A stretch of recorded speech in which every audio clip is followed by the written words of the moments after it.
नमस्कार, मेरा नाम है बिंदु श्री एस।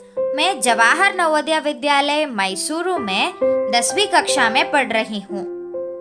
हमारे हिंदी मौखिक अध्ययन के अंतर्गत मैं एक कहानी को प्रस्तुत करने जा रही हूँ, जिसका शीर्षक है घमंडी हाथी और चींटी। यह एक प्रसिद्ध नीति कथा है। एक बार की बात है, किसी जंगल में एक हाथी रहता था। उसे अपने शरीर और अपनी ताकत का बहुत घमंड था। उसे रास्ते में जो भी जानवर मिलता वो उसे परेशान करता और डराकर भगा देता था। एक दिन वह कहीं जा रहा था। रास्ते में उसने एक पेड़ पर तोते को बैठा देखा और उससे अपने सामने झुकने के लिए बोला, हे तोता, मुझे सर झुकाकर सलाम करो। लेकिन तोते ने झुकने से मना कर दिया। सलाम मैं क्यों करूं? मैं नहीं करूंगी।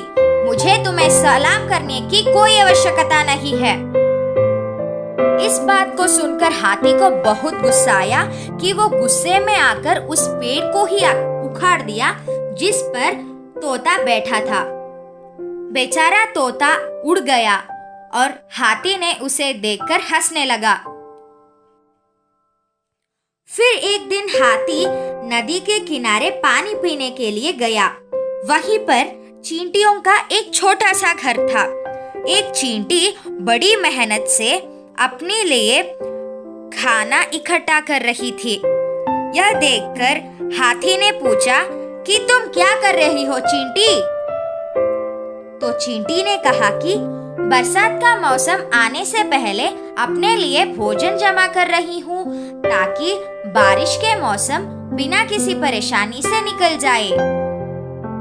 यह सुनकर हाथी के मन में एक शरारत सूझी आई और वो मन ही मन सोचने लगा कि अच्छा, अब देखो चींटी मैं क्या करूँगा।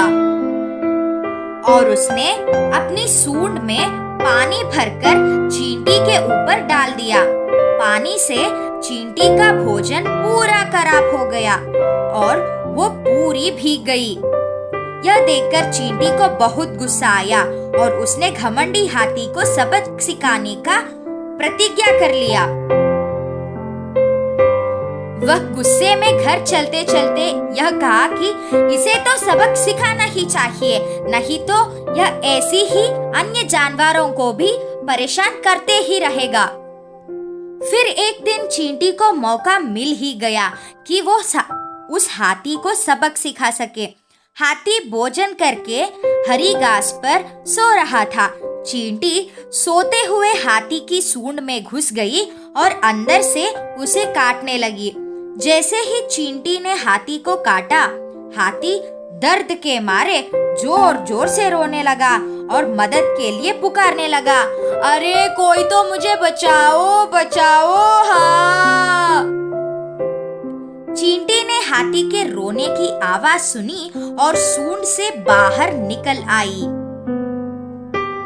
हाथी उसे देखकर बहुत डर गया और अपनी गलती के लिए माफी मांगी।